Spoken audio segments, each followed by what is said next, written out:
Pascal qui est donc réalisateur et qui fait des films indépendants avec son propre budget. Il n'a pas de producteur, il est son propre producteur. Et du coup, on va parler un petit peu aujourd'hui de sa manière de travailler, comment il réalise ses films, comment il les conçoit, comment il les pense. Et j'espère que ça va être hyper intéressant pour vous, comme ça va l'être pour nous. Alors, mon cher Pascal, première question. Qu'est-ce qui t'a donné l'envie de devenir réalisateur? J'ai toujours détesté le sport. J'ai jamais été une personne active dans ce sens-là. Et je me suis fait foutre en dehors de l'école à cause que j'arrêtais pas de manquer mes cours. Tout ce qui était éducation physique, je voulais rien savoir. Alors, j'allais toujours au club vidéo. Et à un certain moment, je me suis fait expulser. Puis j'ai pris une pause. J'ai commencé à faire des petits films indépendants complètement horribles. Mais quand j'ai vu justement la force de qu'est-ce qu'on peut faire, et tu crées des images, tu rajoutes de la musique, tu crées des émotions. Oui, tout est faux, mais ça m'a juste donné une totale liberté. Après ça, j'ai été à l'université et j'ai fait beaucoup de cours sur la psychologie au cinéma. Ça a été 7 ans de ma vie. Puis j'ai vraiment approfondi, j'ai continué à en faire. Puis vers 23-24 ans, c'est là que j'ai vraiment été... c'est vraiment là que je me suis dit, écoute, j'adore ça, puis je veux en faire un métier. Alors, c'est vraiment à force d'en faire et de voir la liberté qu'on pouvait avoir puis créer. Fait que j'ai trouvé ça complètement génial. Puis après ça, c'est tout. Après ça, ça a été de commencer avec des courts-métrages, des vidéoclips.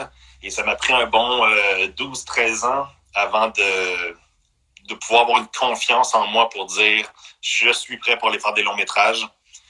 Parce que j'ai toujours dit, avant d'aller attaquer un long-métrage, tu dois absolument avoir ta signature en tant que réalisateur. Tu dois avoir ta signature, que ce soit musique, image, thème, peu importe, tu dois quand même avoir ta signature. Fait que c'est pour ça que je dis toujours aux gens, tu dois faire des courts-métrages pour trouver ta signature, pour savoir c'est qui ta voix.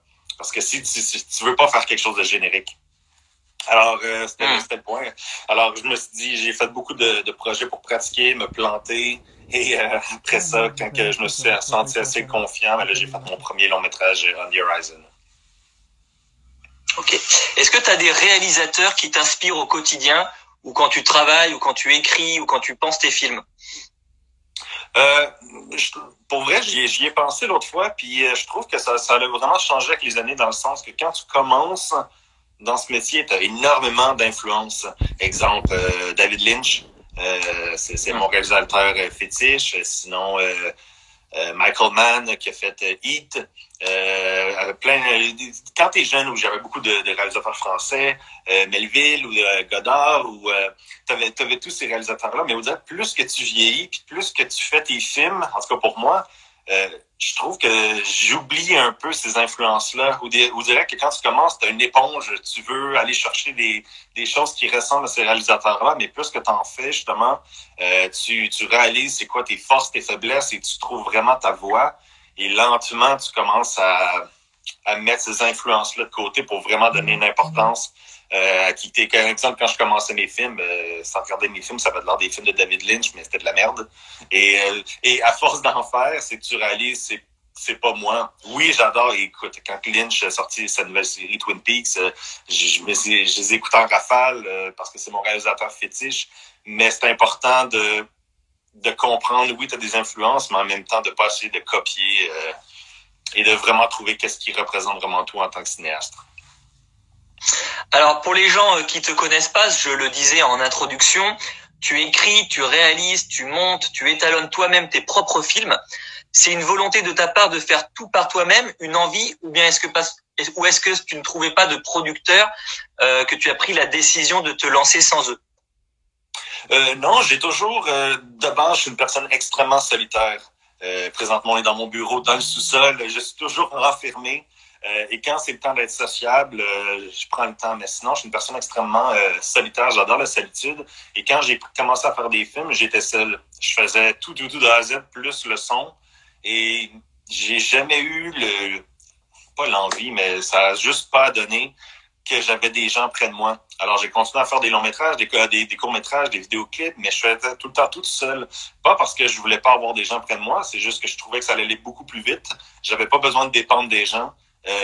Puis dès que j'avais une idée, je pouvais tout de suite aller le faire à place de commencer à penser, faut que je trouve de l'argent, faut que je trouve des gens. Et j'ai jamais vraiment tourné à Montréal. J'ai toujours tourné aux États-Unis ou en Europe. Mais c'est tout. J'ai toujours eu le désir de je veux pas attendre après quelqu'un pour faire des projets. Je veux avoir une idée en tête. Si j'ai le goût de le faire ce soir, je le fais ce soir, c'est tout. Et je voulais avoir une sorte d'indépendance par rapport à je veux apprendre à faire vraiment beaucoup de choses et maîtriser beaucoup de choses.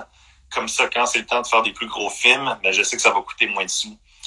Mais oui, plus tard, j'aimerais ça avoir justement peut-être une plus grosse équipe, mais quand même, reste que présentement, j'ai trouvé une solution, une formule qui ça fonctionne très bien. Puis au contraire, j'espère que les gens vont voir mes films puis ils vont prendre ça comme modèle de regardez, vous pouvez faire des films absolument avec rien. Tous mes films que On the Horizon, Stolen Season qui vient de sortir, tout est fait avec moi qui fais tout de A à Z et une preneuse de son. C'est tout, on est 2 personnes sur le plateau. Et mais le but, c'est justement ça va beaucoup plus vite, on tourne plus vite, on dépend pas des gens. Puis une fois que tu es habitué, tu sais exactement quoi faire, mais t'as pas besoin de dépendre des gens. Ça, c'est une des choses que je trouve les plus cruciales, c'est jamais attendre. Parce que la majorité des gens, ils ont une idée, ils ont des scripts, ils veulent faire des films, mais ils font juste attendre et attendre parce qu'ils espèrent avoir, ben là, faut que je trouve 300 000 euros ou 500 000 euros. Et ça, c'est comme gagner la loterie, là. Fait qu'à la place, trouver des façons que justement, vous pouvez faire ça avec absolument rien, mais que le résultat est quand même grandiose. Alors, on parlera de comment tu gères ton budget après. On va parler de ton premier film, On the Horizon, une histoire d'amour entre 2 êtres qui passent leur temps à se déchirer, notamment parce que le personnage féminin, Elisa, est assez instable.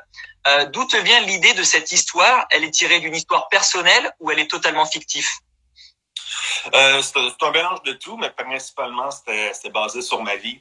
Et dans ma vingtaine, j'ai eu beaucoup de relations. C'était pour moi, j'adorais la connexion avec juste comment tomber en amour, tout le côté séduction. Et j'ai rencontré énormément de gens qui m'ont appris beaucoup de choses. Puis justement, quand j'ai décidé d'écrire le scénario, je me suis dit, je vais me baser sur toutes ces expériences-là. Et on a tous eu une sorte de femme fatale qui nous a brisé le cœur. Et je trouvais qu'en même temps, c'est une sorte d'histoire universelle. Fait que j'ai dit, pourquoi pas faire quelque chose là-dessus qui représente bien qu'est-ce que moi j'ai vécu, mais en même temps de rendre ça avec une sorte de formule dramatique. Alors, je vais pas rentrer dans les détails du film. J'ai pas envie de spoiler pour que les gens découvrent par eux-mêmes le film. Moi, par contre, j'ai été incroyablement étonné par le sens de ta mise en scène. Tout est super bien pensé, le placement des acteurs, les accessoires, les pièces du décor. Et il y a un plan que j'adore, c'est celui où Casey, Elisa et son ami sont à table avec une lampe et une tête de mort noire au centre de cette même table.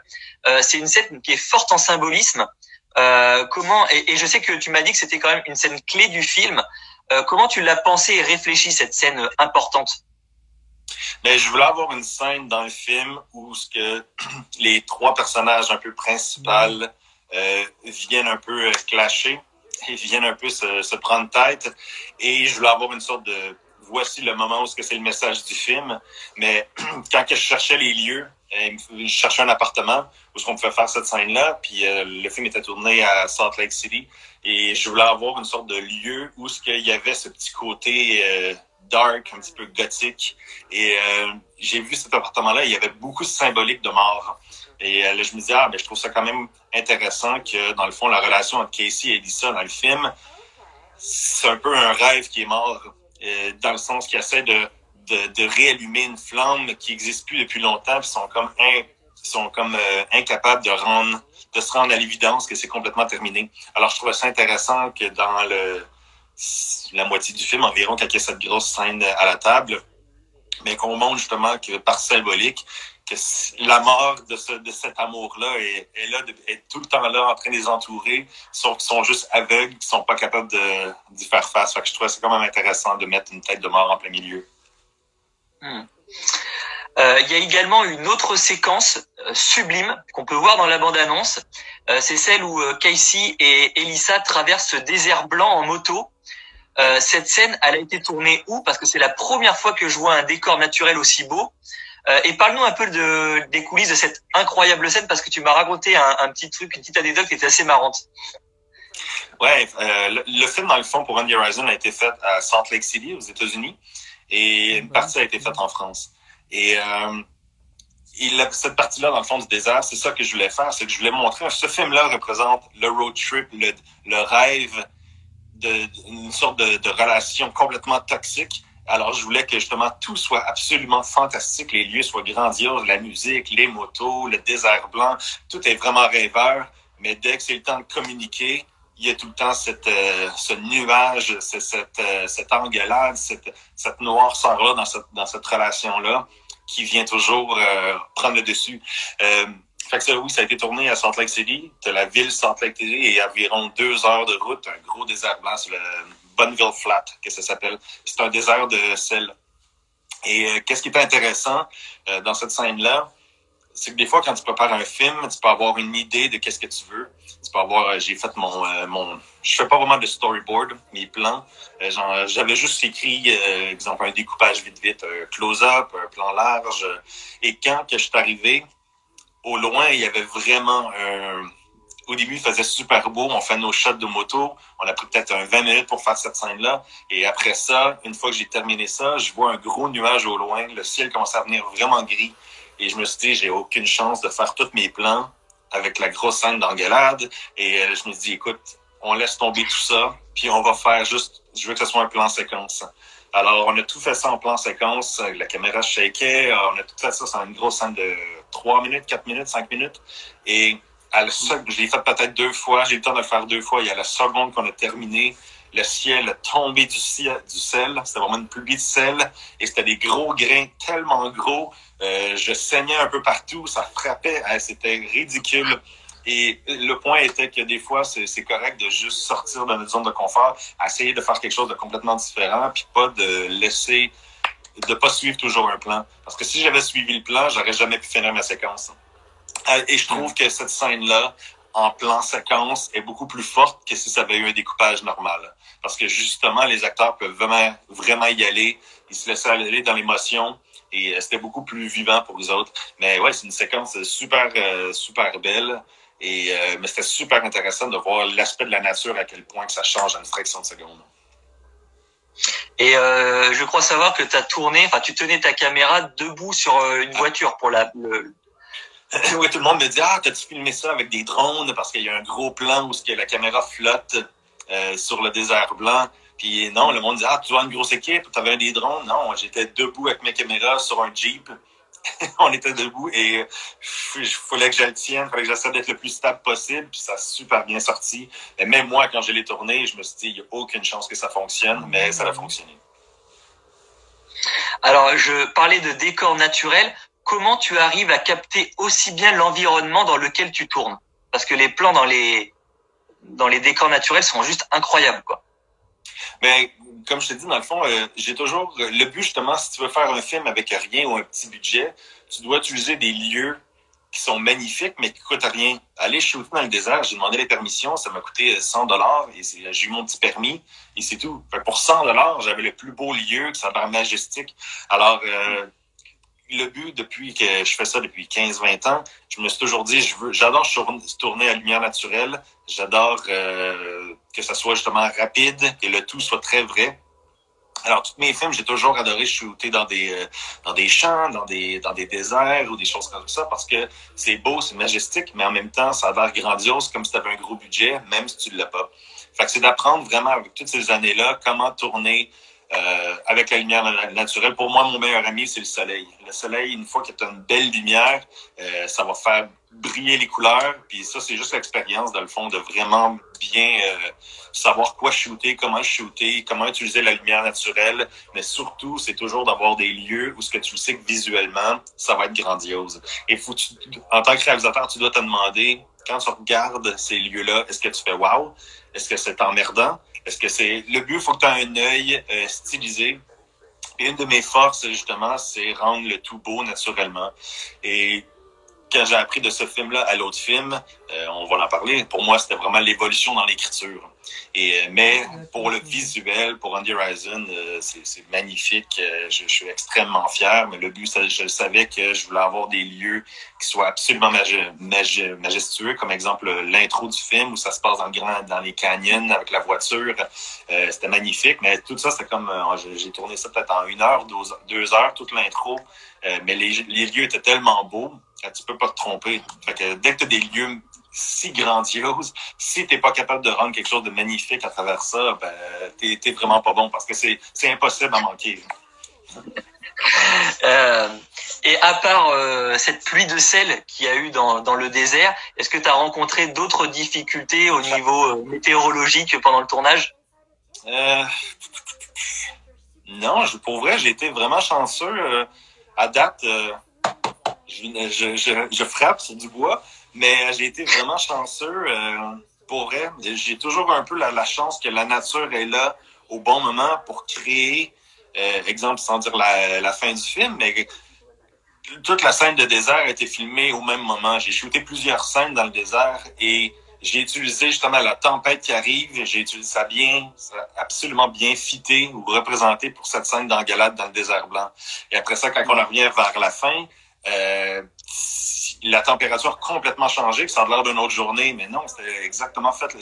Le fait que le nuage et que la température change à chaque 15 minutes, ça m'amène vraiment quelque chose d'intéressant. Mais non, j'ai été super chanceux que, pour vrai, côté pluie ou tempête, non, ça a vraiment bien donné. Même en France, il y avait une scène quand Elissa se promène en France, dans les rues de France. Et c'était ça à Bordeaux? Je crois que c'était à Bordeaux. Et juste avant qu'on commence à tourner, il mouillait tellement. Et je me suis dit, il n'y a aucune chance qu'on puisse le faire. Mais dès qu'on a commencé, la température, il a arrêté de mouiller. Et on a pu faire la scène. Tout était beau, était quand même mouillé. Ça représente, il y avait un petit quelque chose. Et dès qu'on a terminé de tourner, il a commencé à mouiller. Fait que non, j'ai toujours été un peu chanceux par rapport à la météo. Alors il y a aussi beaucoup de géométrie dans ta façon de réaliser certains plans. Il y avait celle où je disais tout à l'heure, celle à table là avec les 3 personnages principaux. Il y a aussi ce plan large du château dans lequel Elisa passe un séjour avec un autre homme et elle est assise sur le rebord d'une fenêtre et il y a ce très très grand plan large. Comment tu construis tes plans au cinéma? Écoute, je pourrais essayer de rendre ça poétique, mais non, des fois, c'est vraiment juste l'instinct. J'y avais pas pensé à cette scène-là, mais quand on était dans le château, et j'ai dit, parce qu'il y avait une scène que justement, je voulais qu'elle pense, avec sa cigarette. Et là, je sais qu'on n'avait pas le droit de fumer dans le château. Là, j'ai dit, va juste sur le bord de la fenêtre. Puis elle a dit, mais attends, je peux mettre les pieds à l'extérieur. Là, je regarde, c'était vraiment haut. Je dis, écoute, je me sens pas à l'aise que tu veuilles te sauter en bas, tu sais. Mais elle s'est assise, elle a pris sa cigarette et je trouvais ça vraiment beau. Là, c'est là que j'ai eu l'idée, attends une minute. Je suis parti en courant, dehors avec ma caméra, j'ai filmé. Et je trouvais que c'était vraiment un beau plan qui représentait bien quand même cette grandeur, mais elle a de l'air minuscule pour montrer que dans le fond, un peu son état d'esprit de... Et justement, pour elle, elle se sent pas à sa place, elle a aucune idée où ce qu'elle se met, elle a toujours un peu, elle donne cette énergie-là qu'elle doit être une femme forte et en contrôle, mais dans le fond, elle est complètement perdue. Et je trouvais que c'était quand même une bonne métaphore. Mais quand j'y ai pas pensé sur le coup, c'est que vraiment quand j'ai testé des choses, et là j'ai eu l'idée, attends, et là quand j'ai vu dehors, puis j'ai vu que c'était une shot qui représentait bien cet état d'esprit-là, je me disais, ça va être... Parce que oui, des fois, il y a des plans séquences ou des plans justement que oui, ça peut être parce que c'est vraiment magnifique, mais des fois aussi, c'est d'avoir des plans qui représentent bien l'état du personnage. Non mais je vois et franchement, il y a vraiment des plans dans le film qui sont vraiment ultra travaillés, etc.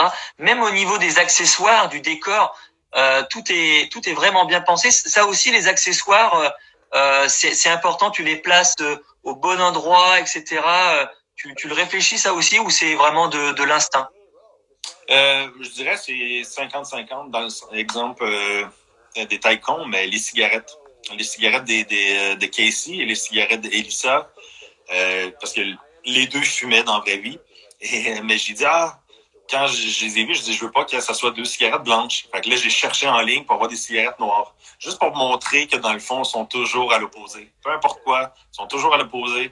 Et le film montre, exemple, que ce soit la moto, que ce soit la métaphore de la moto, de la voiture brisée.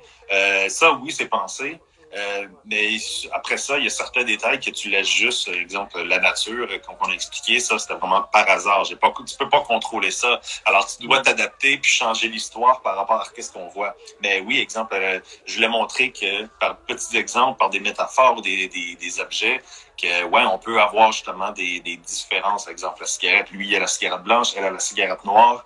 Dès que c'est le temps de se parler, ils font juste s'engueuler sans arrêt. Il n'y a jamais une sorte de connexion naturelle. Les seuls moments qui sont naturels, c'est quand ils parlent pas. C'est quand le film est en montage. Tout est rêveur, tout est beau, mais dès que c'est le temps de se parler, ils font juste s'engueuler. Alors, dès qu'on leur revient une réalité, ils sont juste pas compatibles. Mais dès qu'on est dans l'aspect du rêve, n'importe qui peut bien cliquer. Et surtout la musique, exemple la musique du générique du début, les paroles expliquent justement, j'espère qu'un jour on va pouvoir être amis. Je dirais qu'au début, je montre que dans le fond, c'est un peu la fin.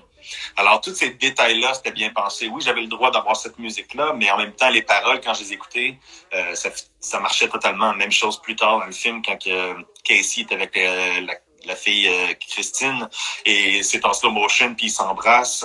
La chanson Dance Like There's No Tomorrow. Les paroles représenteraient exactement qu'est-ce que la scène représentait. Fait que toutes les musiques avec les paroles représentent l'état d'esprit de qu'est-ce que les personnages vivaient à ce moment-là. Alors on le disait, tu tournes avec des petits budgets. Pour celui-ci, seulement 50 000 $, je crois. Comment tu répartis ton budget entre la location, les acteurs, les voyages, etc.? Ouais, là présentement, je n'ai réalisé 3. J'ai On the Horizon, Stolen Season, mon nouveau qui sort l'année prochaine, tourné à Paris, justement, April Skies. Je tourne mon 4e et 5e bientôt. Le but, justement, et c'est là que plus que tu en fais, plus que tu apprends. Et 50 000, c'est pas un petit budget, même si oui, c'est un petit budget. Mais exemple, On the Horizon, mon premier film, ça m'a pris 4 ans à le compléter. Et ça a été juste de trouver, parce qu'au début, c'était de trouver l'argent. Je connaissais pas personne. Puis j'ai été chanceux de rencontrer quelqu'un, un homme des États-Unis privé qui tripait, qui adorait qu'est-ce que je faisais. Puis il m'a dit, écoute, voilà de l'argent, on va faire un film. Et mais au début, le script a été fait pour que je puisse le faire avec 250 000, 350 000. Mais c'était trop gros, puis je voyais que ça fonctionnait pas. Il fallait que je rapetisse le film, il fallait que je rapetisse le budget. Et je me dis, est-ce que je suis capable de faire avec 50 000? Mais c'était mon premier long métrage. Et j'ai été extrêmement nerveux. Il y avait des choses que je regrette, des choses que je regrette pas. Mais surtout, le budget, principalement, a été payer les acteurs, voyager les acteurs, les hôtels, la nourriture. Mais une fois fait que juste ça, c'est à peu près presque 40 000 $. Le film reste même pas 5 à 10 000 $ pour faire le film sur le plateau. Et après ça, oui, j'ai payé quelqu'un pour faire le son, des choses comme ça. Mais une fois que j'ai terminé ce film-là, puis j'ai fait mon deuxième, là, j'ai énormément appris. Puis j'ai dit, écoute, j'ai pas le goût de refaire les mêmes erreurs. Alors, j'ai fait mon deuxième avec 40 000. Et encore là, quand j'ai fini le film, mon deuxième, et j'ai fait un métax, et j'ai regardé le budget, comment que le prix total, dans le fond, et c'était la même chose. 10 000 environ étaient pour le voyagement, 12 000 étaient pour payer les acteurs, après ça, caméra, assurance, nourriture, transportation. Le film m'a coûté 40 en tout, mais payer tout le monde et tout ce qui était dépenses était 35 000. Alors, le film en tant que tel aurait comme coûté 5 000 $. C'est pour ça que je me suis dit, je veux plus faire ça. Je veux plus attendre, essayer d'avoir des montants puis travailler fort pour essayer d'avoir un 40 000. Quand on la regarde à la fin, ça change rien. J'aurais pu faire exactement le même film pour environ 5-10 000 $. Alors, mon troisième que j'ai fait justement dans 3 pays, Paris, Islande et Suède, lui, je me suis dit, je veux le faire pour en bas de 10 000 $. Le truc était que je vais prendre des acteurs locaux. Comme ça, tu n'as pas besoin de les faire voyager, tu n'as pas besoin de payer d'hôtel. Ils peuvent manger chez eux. Et je ne vais pas les payer, mais je vais donner un pourcentage du film. Comme ça, tout le monde est égal. Personne n'est payé, mais que le film fasse de l'argent. Tout le monde a une partie, tout le monde est égal. Alors, je me suis dit, ça, c'est beaucoup plus avantageux. Si le film fait de l'argent, ils vont faire beaucoup plus d'argent que s'il était payé. Alors, tout le monde est comme au même niveau, tout le monde est motivé. Et j'ai pu faire ce film-là pour 7 000 €. Et c'est un film que j'ai fait dans 3 pays, 3 langues, des acteurs magnifiques, les lieux sont magnifiques et ça va de l'air aussi professionnel que les autres. C'est juste que ma façon de tourner le tout a juste pris une tournure. Et mon 4e, c'est la même chose, je le fais pour maximum 10 000, mon 5e, maximum 10 000, parce que c'est plus facile de prendre mon argent personnel, de sauver un petit peu, tu vas le faire, tu shootes beaucoup plus vite, tu n'as pas besoin de chercher... de trouver tout le temps, où c'est que je vais trouver mon argent pour faire ça, ça va coûter cher. Non, si tu le fais pour 5 000, 6 000 €, peu importe, ben c'est facile. La seule chose que je paye vraiment, c'est moi, la fille de son, puis on voyage. À place que, exemple, On the Horizon, le premier, il fallait que je fly tout le monde de Los Angeles vers Salt Lake City. Après ça, il y avait des parties que tout le monde, on s'en va en Europe. Alors, tout le monde, c'était 1 000 $ le billet, 1 000. Alors, déjà là, juste en billet d'avion, c'est presque 6 000, 7 000, juste en billet d'avion. Ouais. Alors, c'est quand tu coupes ça, c'est là que justement, tu réalises que tu peux faire des films pour vraiment pas cher. Puis, fait que c'est ça. Fait que je trouvais ça intéressant. C'est pour ça qu'après ces 2 films-là, je me suis dit, plus jamais je vais refaire de la vieille façon. S'il y a un producteur qui me dit, écoute, Pascal, on a un film génial, on voudrait t'engager pour venir le faire, on a une plus grosse équipe, parfait. Mais pour mes projets personnels, je vois pas l'intérêt de gaspiller des 50 000 $ encore. Ça, je trouve que ça fait zéro sens. Puis le fait de faire un film avec des petits budgets, justement, t'as beaucoup moins de chances de perdre ton argent. C'est beaucoup plus facile de refaire ton argent en faisant avec des petits budgets. Fait que c'est vraiment ça le processus de l'évolution de mon premier, mon deuxième à mon troisième. C'est de réaliser que c'est facile de brûler de l'argent. C'est pas brûler de l'argent parce que tu fais le film quand même, mais quand tu réalises que j'aurais pu tourner ça autrement, c'est tout. Exemple, juste en coupant l'histoire de France, j'aurais tout fait le film aux États-Unis, mais j'aurais peut-être coupé presque un 20 000 $ dans mon budget. Fait que c'est des choix créatifs. Ouais, mais ça aurait enlevé un peu de charme. Je trouve que justement la partie en France, elle est importante. Cette séparation lointaine entre les deux est vraiment importante parce que c'est vraiment là où le personnage féminin prend conscience que le personnage masculin lui manque, quoi. Ah, totalement. Non, écoute, je suis vraiment fier de ce film-là quand même pour mon premier.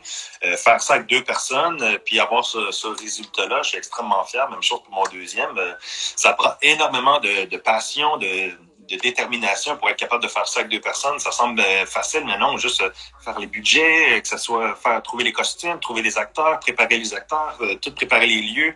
Je prépare tout à distance. Alors, la France, le château, les lieux en alentour, que ce soit après ça le désert blanc, tous les lieux de Salt Lake City, j'avais aucune idée. Je prépare tout à distance de Montréal et je regarde le tout par des photos Google. Je me donne une impression. Écoute, j'espère que ça va être bon. D'après les photos, c'est bien, mais quand tu arrives là-bas, des fois, oui, il faut changer, il faut s'adapter. Puis, mais c'est tout. Ça demande beaucoup d'instinct. Et parce que c'est pas tout le monde qui est capable de juste faire ça justement en ligne et d'espérer que quand tu arrives là-bas, ça va être génial. Même chose pour mes acteurs. J'ai pas rencontré personne avant. Tout le monde est au téléphone, on se FaceTime. Et quand on arrive sur le plateau, c'est la première fois que je m'introduis à eux. Alors, tout est vraiment fait de distance. Et c'est juste un processus complètement différent. Parce que si en plus, je devais commencer à voyager de Montréal à Los Angeles, à rencontrer tout le monde, ben là, ça rajoute encore un plus gros budget. Hein. Et j'essaie d'apprendre, mais aussi c'est avec l'expérience. À force d'en faire, tu réalises qu'est-ce qui fonctionne pas. Puis bref, présentement j'ai ma méthode, ça fonctionne bien. Je sais quand même, j'ai un bon intuition à savoir tel acteur, est-ce que je m'entends bien avec, et ou toutes les préparations que j'ai à distance, j'ai une bonne idée si ça va bien marcher, est-ce que les lieux vont être bien ou non. Alors on va parler de ton second film, Stolen Season, qui suit le personnage d'Ariane, thérapeute, qui pense avoir retrouvé son fils 17 ans après un drame qui l'a forcé à se séparer de son nouveau-né. Je crois savoir que là aussi, c'est tiré d'une plus ou moins histoire vraie. Est-ce que tu peux nous en dire un peu plus? Ouais, ben j'aime parler et expliquer longtemps. Mais après On the Horizon, j'ai beaucoup appris qu'est-ce qui a fonctionné, qu'est-ce qui n'a pas fonctionné. Et je me suis dit, tous mes films ont toujours été très visuellement attrayants. Puis c'est une chose que je me suis dit, OK, je sais que je suis capable de faire quelque chose de beau peu importe quoi. Alors, j'ai vraiment fait un 180. Je veux trouver une ville où ce que c'est pas si wow comparé le désert blanc ou le château. Je veux une ville normale et ça va être mon challenge de la rendre intéressante. Mais mon but, c'était, je veux focuser principalement sur l'histoire. Je veux avoir une histoire profonde. Je veux des personnages vraiment béton et le reste, la musique, le visuel, ça viendra par après. Parce qu'il y a une chose que des fois le monde me reproche pour On the Horizon, c'est il manque un petit peu de profondeur pour les personnages. Puis ils ont raison. Puis c'est vraiment quelque chose que j'ai appris. Alors ce film-là était vraiment ma façon à moi de me challenger pour dire, OK, je vais vous montrer, je vais faire vraiment quelque chose, que c'est vraiment à propos des personnages, l'histoire. Et mon style va être là. On passe d'un film à l'autre, le style visuel, la musique, le visuel, les mêmes angles, ça ressemble beaucoup. Mais la profondeur de l'histoire est là. Et je voulais avoir une histoire, justement, comment faire quelque chose qui quand même me tient à cœur. Et je me dis, ça serait intéressant, je pensais, je me disais, ça serait intéressant que ce soit une femme qui a donné son kid en adoption et que 17 ans après, ben, elle devient obsessive parce qu'elle le rencontre, elle pense que c'est lui. Et ma mère, elle a été adoptive. Et j'ai jamais connu ce côté-là. Même chose pour toi, c'est ça que tu me disais. C'était super intéressant. C'est que justement, je connais pas le côté de ma mère. J'ai aucune idée c'est quoi son nom de famille. Je connais pas la famille de ce côté-là, juste du côté de mon père. Puis je trouvais ça intéressant. Ça a toujours été quelque chose qui me tétillait, que je me demandais, qu'est-ce qui se passe de ce côté-là? Alors, je me suis basé un peu sur prendre un peu ce thème-là, puis d'essayer de le rendre un peu dark, obsessif, edgy. Et fait que l'histoire est partie vraiment de cette pensée-là. Alors, tes histoires parlent beaucoup de ton vécu personnel, on le disait. C'est aussi pour cela que les héros masculins de tes deux premiers films, Casey et Nathan, te ressemblent physiquement, de grands blonds, les cheveux longs ou mi-longs. Écoute, pour Casey, oui, j'avais une sorte de petite idée en tête. Mais pour Nathan, le frère d'Ariane, c'était vraiment une coïncidence. Pour vrai, c'était vraiment une coïncidence. Mais oui, le but, c'est toujours, en tout cas pour moi, je veux m'identifier dans les personnages. Puis une chose que j'ai toujours adoré, c'était les personnages féminins. C'est vraiment quelque chose que j'adore. Je sais pas, j'adore tourner des personnages féminins. Je trouve ça super intéressant. Même le troisième film que j'ai fait, c'est toutes des femmes sauf un personnage d'homme. Et ça amène juste une autre façon. Mais le but, justement, en chaque film, c'est d'expérimenter, c'est d'essayer des choses. Mon cinquième, j'aimerais ça le faire avec juste des hommes. Fait que le but, c'est d'essayer des choses. Mais oui, Stolen Season, le but, c'est d'essayer de s'intégrer puis de vraiment s'identifier le plus possible quand on fait quelque chose. Tu parlais des personnages féminins, ça me fait penser là à une question. Il y a beaucoup notamment dans le premier, il y a beaucoup de scènes de sexe, d'amour. Ça, c'est quelque chose que tu aimes bien, filmer les corps féminins et masculins d'une manière un peu romantique, poétique. Ouais, mais même que ce soit dans Stolen Season ou même dans The Horizon, même s'il y a des sexes, j'ai jamais été fan de la sexualité, dans le sens que j'aime la nudité, oui, mais j'aime pas la voir au cinéma parce que je trouve qu'une fois qu'on a vu des personnes nues, que ce soit homme ou féminin, on perd la curiosité. Dès qu'on sait ces personnes-là on les a vues dénudées, je trouve que ça perd tout son charme. Fait que c'est pour ça que oui, tu peux avoir des scènes de sexe, mais au contraire, la seule chose que je filme, c'est les visages. J'aime les grands close-up. Je montre jamais vraiment les corps. C'est vraiment purement l'émotion visuelle, les yeux, les bouches, comment que les cheveux bougent, comment que le corps bouge, mais jamais je veux montrer des parties de corps. C'est vraiment purement toujours l'émotion. Que ce soit dans Stolen, il y a une scène entre le jeune et sa blonde, puis c'est vraiment close-up total du visage. Même chose de la scène dans The Horizon sous la chute d'eau, c'est purement tout le temps le visage. Je trouve que ça donne à rien de montrer des corps, ça n'amène à rien à part juste créer des besoins pour l'audience, mais pour le film, ça n'amène absolument rien.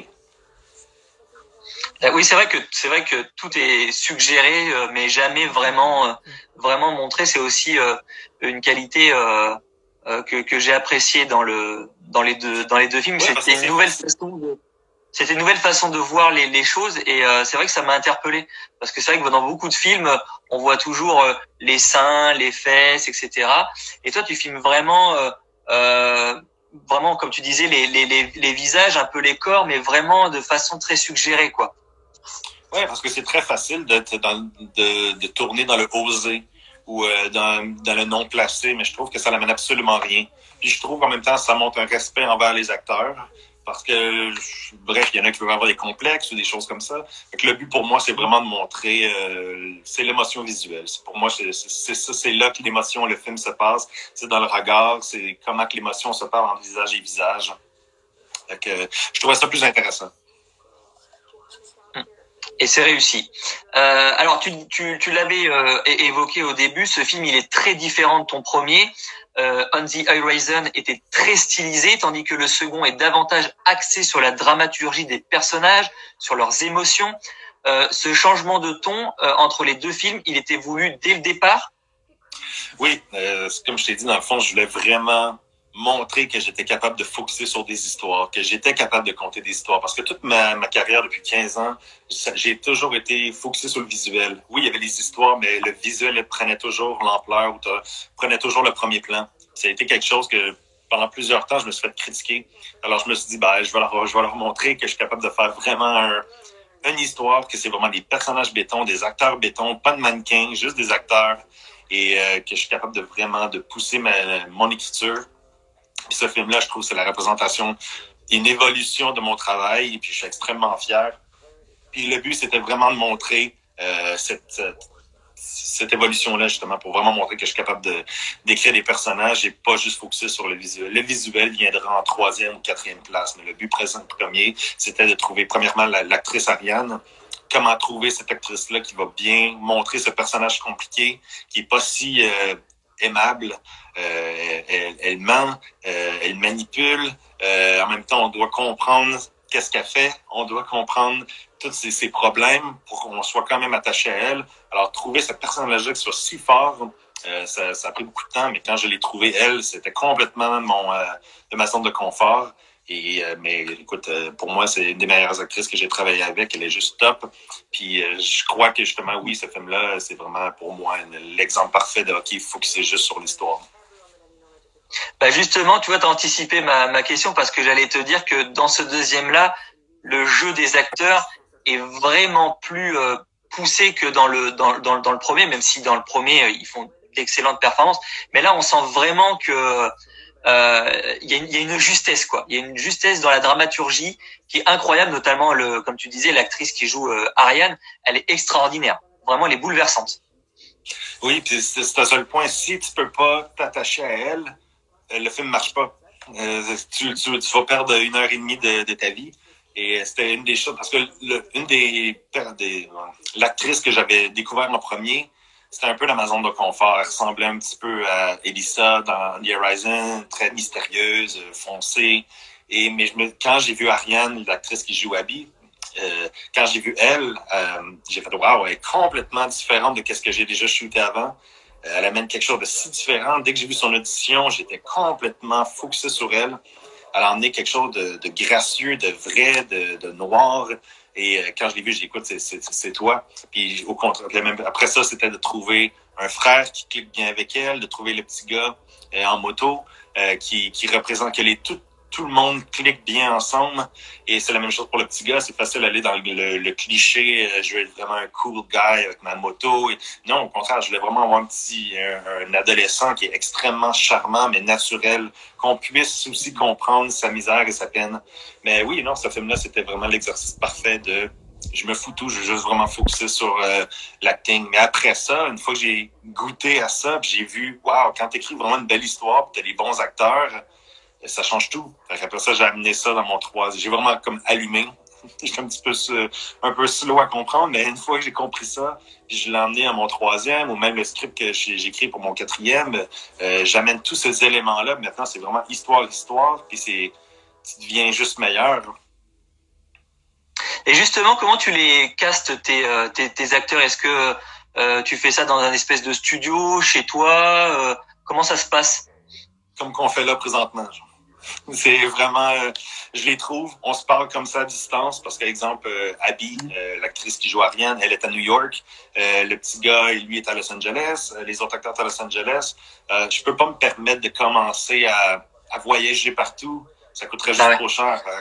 C'est pour ça que je leur parle, je les teste, je communique avec eux, je vois comment ils répondent, comment ils réagissent avec moi. Puis juste avec une conférence comme ça, juste quand je te parle, je peux savoir ton énergie, je peux savoir comment tu ris, ton ton de voix, ta façon de répondre. Est-ce que tu es une personne gentille? Est-ce qu'on va bien connecter? Fait que c'est vraiment tous ces détails-là que je regarde. Parce qu'après ça, une fois que je vois que tu es une bonne actrice ou un bon acteur, puis qu'on connecte bien, mais j'ai confiance que rendu sur le plateau, ben, on va être capable de bien s'entendre. Puis à date, j'ai été quand même très chanceux, mais oui, tout se fait comme ça à distance. Des fois, c'est difficile parce que oui, t'aimerais ça. C'est sûr, j'aimerais ça des fois être t'es à New York, moi avec, on va dans un. Viens chez moi, je m'en viens chez toi, on va tester les scènes ensemble. Mais non, j'ai pas ce plaisir-là, malheureusement. Alors tout se fait comme ça par FaceTime ou par vidéo. Mais à force d'en faire. Vous parlez juste, ils ne font pas de petites scénettes avec un script que tu leur aurais envoyé. Ouais, c'est juste un échange. Non, l'audition de base, oui. Exemple, pour ce film-là, j'ai utilisé un site à Los Angeles. Ça s'appelle Breakdown Access. C'est comme un gros site de casting. Alors, j'envoie la scène. J'ai reçu 40 000 j'ai 40 000 personnes. Et après ça, il y a quand même beaucoup de monde. Après ça, j'ai choisi ceux que j'aime. Je les contacte. Après ça, quand j'ai vu elle, j'ai contacté, j'ai parlé un petit peu. Elle a fait l'audition. Quand j'ai vu son audition, je fait wow. Et après ça, là, j'ai pris le temps vraiment d'y parler. Et dès que j'y ai parlé, je savais que c'était elle. Mais oui, c'est sûr que tu dois avoir l'audition de base. Et puis après ça, une base basée sur ça. Mais exemple, le petit gars pour la moto, il a fait son audition. Et quand il l'a fait, je l'ai trouvé nul. Il était vraiment pas bon. Mais c'est pas qu'il est pas bon. C'est que il compte même chose pour Casey dans The Horizon, l'acteur Tyler. Quand il a fait la première audition, je trouvais qu'il avait un look tellement génial. Même chose pour le petit kid dans Stolen Season. Mais faire une audition sans parler au réalisateur avant, t'as aucune idée. Les acteurs, ils interprètent leur scène à leur façon. Mais ça veut pas dire que c'est exactement comme moi, comme que je veux. Alors, quand j'ai vu le petit gars, il a fait une audition, mais je trouvais que l'énergie était complètement pas la bonne. Il n'y avait pas la bonne essence de la direction de ce que je voulais aller. Alors, j'ai pris le temps de parler au téléphone. J'ai dit, refais l'audition, mais avec des directions, parce que j'ai vraiment pris le temps. Il a été le refaire, il m'a envoyé les vidéos et là, c'était génial. Fait que des fois, faut donner la chance de OK, je vois, tu as vraiment un look génial, je crois que tu peux être génial. Après ça, est-ce que tu es capable de m'écouter? Es-tu capable de prendre des décisions, de prendre justement l'information que je te donne et es-tu capable de l'appliquer? Parce qu'il y en a beaucoup d'acteurs qui disent oui, je comprends. Et ils vont faire l'audition, ils te renvoient le tout et c'est horrible. Ils comprennent pas. Des fois, ils vont dire oui, je comprends, mais dès que c'est le temps, l'exécution est quand même hyper importante. Et est-ce que quand tu les casses, bon, ils savent dès le départ très certainement que c'est pour un petit film indépendant, mais est-ce qu'ils acceptent quand même d'être entre guillemets moins bien payés pour ce genre de petit film comme ça, ou est-ce qu'ils ont des exigences particulières au niveau financier? Non, là-dessus, je suis extrêmement strict, dans le sens que je suis toujours le plus honnête, le plus franc. C'est ça que j'offre, c'est ça qu'on va aller tourner. On est deux personnes. Voici mon travail, qu'est-ce que je fais? Est-ce que tu adores? Si tu adores mon travail, tu vas adorer travailler avec moi. Mais tu dois comprendre absolument parce que je fais les choses différentes. Alors, je dois vraiment leur dire de ces deux personnes, on va voyager à travers le monde. Ça va être des longues heures. Et ça va être beaucoup de travail, mais à la fin, tu vas être extrêmement fier. Si tu as adoré mon travail et tu adores le script, fais-moi confiance que je vais vraiment te pousser au maximum pour que tu sois fier. Et mais non, ça, c'est extrêmement important. Parce que sinon, je n'ai pas la luxure d'avoir 45 personnes en arrière avec des grosses des loges. Et non, il n'y a pas rien de ça. On est juste moi, eux, une personne de son, peut-être un assistant et c'est tout. Alors, c'est vraiment crucial qu'ils comprennent dans quoi qu'on s'embarque. Parce qu'une fois qu'on est rendu là-bas, c'est pas le temps de dire « Oh, je m'attendais pas à ça ». Fait que c'est extrêmement clair qu'au début, je leur explique. Mais tu sais, c'est pas si dur. Même Stolen Season, on a peut-être travaillé des journées de 7 heures, 8 heures maximum. C'était quand même très relax, tu sais. Mais oui, c'est crucial. Je dois leur expliquer, je dois leur mettre vraiment la vérité dans le visage de voici qu'est-ce qu'on fait, est-ce que vous acceptez ou vous acceptez pas. C'est arrivé plusieurs fois, des actrices ou des acteurs qui ont dit écoute, non, c'est trop film indépendant. Pour moi, je suis pas à l'aise dans ça. J'ai besoin d'avoir un peu plus de support ou des choses comme ça. C'est correct, mais c'est crucial que des fois, c'est pour ça que je dis mes acteurs que je choisis, Je m'en fous que vous soyez les plus grandes célébrités ou non. Pour moi, c'est est-ce que vous êtes les plus passionnés? Est-ce que vous comprenez qu'est-ce que je fais? Est-ce que vous êtes les meilleurs supports? Parce que j'ai besoin de vous comme vous avez besoin de moi. On doit s'aider, on doit être la meilleure équipe. Puis c'est pas le temps de jouer les divas. Au contraire, c'est le temps on va faire un film pendant 15-20 jours. Après ça, tout le monde s'en va chez eux. Mais pendant ce 15-20 jours-là, on va donner notre maximum. Parce qu'un film, nous, on va... Tu sais, moi, c'est peut-être 1 an, 2 ans de ma vie. Les acteurs, c'est 15-20 jours. Mais le film va vivre à vie. Alors, on doit se donner à fond et de justement pas... C'est pas le temps de jouer la diva, mais oui, c'est comme pour répondre à ta question en gros, c'est oui, je prends vraiment le temps pour expliquer voici qu'est-ce que je fais, le monde qu'on va tourner, le monde qu'on vit. Et si vous êtes à l'aise, parfait. Si vous êtes pas à l'aise, mais tant pis. Alors, on a un peu dévié. Je vais revenir sur ta façon de filmer. Toujours dans Stolen Season, il y a cette sensation intimiste. On l'a dit d'ailleurs avec les scènes de sexe, la caméra est toujours au plus proche des personnages. Il y a plus de plans sur de grandes étendues naturelles comme de On the Horizon. On est vraiment dans l'intime. C'est ce que tu recherchais aussi dans ta manière de filmer pour ce second film? Oui, On the Horizon, comme je dis, c'est le but, je voulais que ce soit un rêve. Je voulais que justement, je montre des personnages qui s'évadent, que dès qu'ils sont dans ces plus beaux lieux, tout soit romantique. Que dans Stolen Season, c'est pas ça. Elle vit dans l'obsession, elle vit dans la noirceur, elle a aucune idée où son enfant, c'est quelque chose qui la hante tous les jours. Alors, tu peux pas montrer que tout est beau et romantique. C'est pour ça que j'ai repris la même caméra que On the Horizon, la grosse Red caméra. Je voulais pas de stabilisateur, je voulais que ça soit main levée, que ça soit shaky. Et je voulais justement montrer que le personnage est obsessive, tout est hors de contrôle. Et je voulais montrer qu'elle se sent un peu claustrophobe par rapport à ces pensées-là. Et ça la hante à tous les jours. Il y a eu mon enfant, il y a eu mon enfant. J'ai fait une erreur. Et je voulais montrer que la caméra est toujours dans le visage, des gros close-up. On se sent pris avec elle. Fait que même s'il y a des... Exemple, la plage avec le gros rocher, c'est magnifique, mais reste que vraiment je le filme, c'est très claustrophobe un petit peu. Alors, c'était important de montrer cet aspect du personnage, qu'on comprenne bien l'état d'esprit. Et on le voit d'ailleurs même sur la scène de plage. Tu filmes pas trop la plage en large, mais tu restes vraiment concentré sur le personnage d'Ariane, vraiment au plus près. Même quand elle court le long de la plage, c'est pas en grand plan large, c'est vraiment on la suit vraiment au plus près, quoi. Donc c'est vrai que ça change de The Horizon où par exemple quand ils sont sur la moto dans le désert, c'est vraiment vraiment un plan large où on voit bien l'arrière-fond. Là, on est vraiment même s'il y a une grande étendue, la plage est une grande étendue, là on sent vraiment que la caméra l'emprisonne pour montrer ce sentiment d'enfermement que dans lequel elle est, quoi.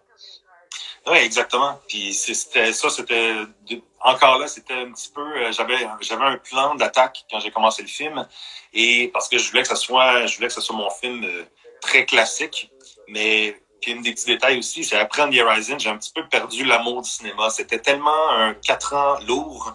Quand j'ai fait ça, j'ai sorti en 2015, en 2016, j'ai presque rien fait. 2017, j'ai repensé, OK, qu'est-ce que je peux faire, mais je voulais pas avoir il y a eu du négatif, du positif, puis je voulais vraiment faire un film parce que j'avais du plaisir. Puis j'ai vraiment pris le temps de faire des plans, prendre des notes sur les plans que je voulais faire. Mais quand je suis arrivé là, puis j'ai vu les acteurs, j'ai vu, le feeling que j'ai eu, j'ai lancé le cahier, j'ai dit, je veux pas avoir de plan, je veux y aller, je veux suivre mes intuitions, je veux avoir vraiment du plaisir. Et je trouve c'est là que j'ai pris la décision sur le plateau on va y aller vraiment encore plus hors contrôle, à la place d'essayer de rendre ça beau et clean. C'est là que j'ai dit, je m'en fous de tout, je veux vraiment aller à fond, puis je vais expérimenter. Exemple, la scène dans la maison brisée avec le frère, quand Ariana va le voir, puis il est en train de détruire la maison. Et je voulais expérimenter, et je me suis dit, ce serait intéressant que, petite anecdote, mais c'était intéressant que dans le montage, et dans la façon que je tourne, je voulais faire une scène. Exemple, la scène qu'ils ont tournée dans la maison, c'était un 5 minutes d'improvisation. J'avais quand même quelques petites directives, mais c'était improvisé. Et j'ai dit, on va le faire 5-6 fois. Et à chaque fois qu'on refait le même dialogue de 5 minutes, une longue plan séquence, moi, ma caméra et vous, les acteurs, je veux que vous allez n'importe où, vous déplacez, il n'y a pas de marque. Comme ça, qu'est-ce que ça donne?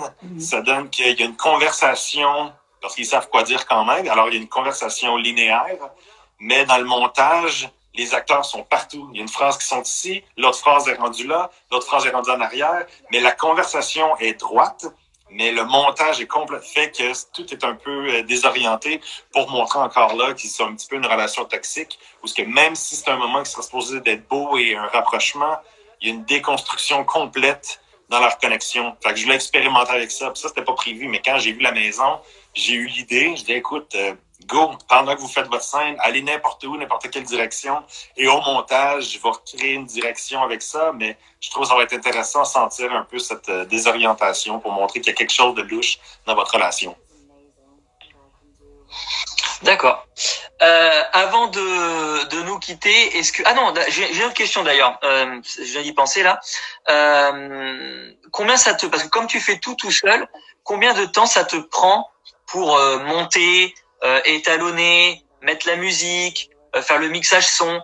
Tu parlais de 4 ans sur ton premier film, ce qui me paraît quand même énorme. Pour le deuxième, c'est combien par exemple? Et qu'est-ce qui prend le plus de temps? Ouais, le premier était 4 ans à cause que c'était long, à cause j'avais écrit un gros scénario pour un plus gros budget. Et dans le fond, j'ai peut-être perdu 2 ans pour essayer de trouver l'argent. Mais en général, préparation, tournage, montage, c'est environ 2 ans en général. Mais encore là, Stolen Season, je l'ai filmé en septembre 2018 et j'avais fini le montage. Le montage, ça m'a pris un bon 8 mois. Le son, ça m'a pris 2 mois. C'était un petit peu plus rapide celui-là. Puis, mais c'est environ 1 an et demi en total. Mais regarde, celle que j'ai faite, April Skies, que lui, j'ai fait vraiment faite à micro-budget. Lui, j'ai fait le montage. J'ai presque fini le montage. Ça m'a pris 1 mois. En 1 mois, j'avais presque tout. Pour X raisons, celui-là, c'était hyper facile. Oui, des petites modifications, mais là, je suis rendu à faire la musique, le son. Et là, je prends mon temps parce que à cause du corona, tout est fermé, tous les festivals sont fermés. Alors, ça donne à rien de lancer mon film bientôt cet été. Ça donne à rien. Fait que c'est pour ça que je prends un peu mon temps. Mais techniquement, j'aurais presque fini mon film et je l'ai fait en quelques mois. Alors, ça dépend vraiment du projet. Alors, mais puis plus que tu en fais aussi, tu réalises, tu vas tourner d'une façon un peu plus comment je pourrais dire ça, que ça fait plus de sens la façon que tu tournes, alors quand c'est le temps de faire le montage, c'est beaucoup plus direct. Puis exemple, April Skies, le troisième, j'ai complètement tourné avec une nouvelle caméra, une petite caméra Fuji avec un stabilisateur, et les plans, tout flotte, tout bouge parfaitement à comparer des 2 derniers que j'ai tout fait à main levée. C'est qu'est-ce que je voulais. Et le fait de shooter avec une caméra qui bouge tout le temps, c'est plus facile à éditer. C'est vraiment quelque chose que j'ai vraiment réalisé. C'était la première fois avec ce film-là que je faisais des angles comme ça. Et quand c'est le temps d'éditer, ça se clique mieux, ça se glisse mieux ensemble. Et c'est pour ça, je pense que ça a juste pris beaucoup plus... ça a pris 1 mois, puis le film était presque complété. Fait que chaque film est vraiment une bête différente.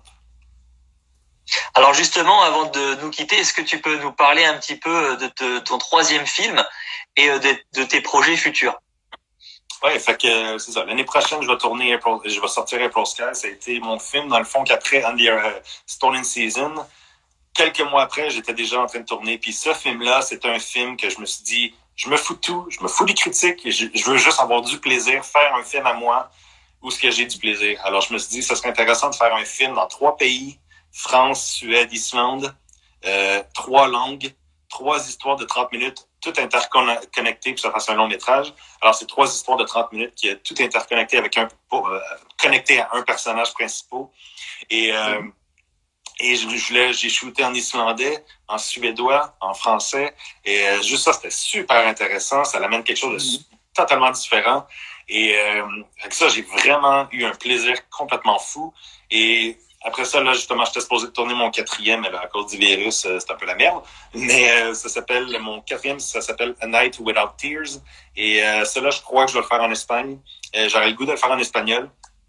Et je parle pas espagnol du tout, mais c'est vraiment un challenge. J'ai shooté dans d'autres langages, pour vrai, ça a l'air effrayant, mais non, c'est pas si pire. Puis mon but, justement, c'est que chaque film, je veux que ce soit un style différent. Et je veux que ce soit une expérience différente. Je veux que ce soit exemple, j'ai fait le road trip romantique dans The Horizon. J'ai fait le drame dans celle-là. Là, je fais un film extrêmement expérimental. Le 4e, lui, il va être plus trailer, plus dark, suspense. Et le 5e, j'aimerais ça faire quelque chose un peu plus surnaturel, mais très vrai. Alors, chaque film, je veux qu'il y ait vraiment quelque chose, un style différent. Parce que dans le fond, ma mission personnelle, qu'est-ce que j'essaye de faire, c'est que une fois que mes 5 films sont terminés, je veux faire un masterclass, dans le fond, que je vais vendre, que je vais tourner, puis j'exprime vraiment comment j'ai pu faire 5 films à travers le monde de façon complètement différente, des genres différents, tout seul à travers le monde avec des micro-budgets de 7 000 $, 10 000 $. Et je vais vraiment comme expliquer ça va être un 10 heures, 12 heures, une classe de justement comment faire un film de A à Z, à mon style, à ma façon. Ça va fitter. Il y a des gens qui vont adorer, il y a des gens qui vont pas aimer. Il y a des gens qui adorent ma façon de faire.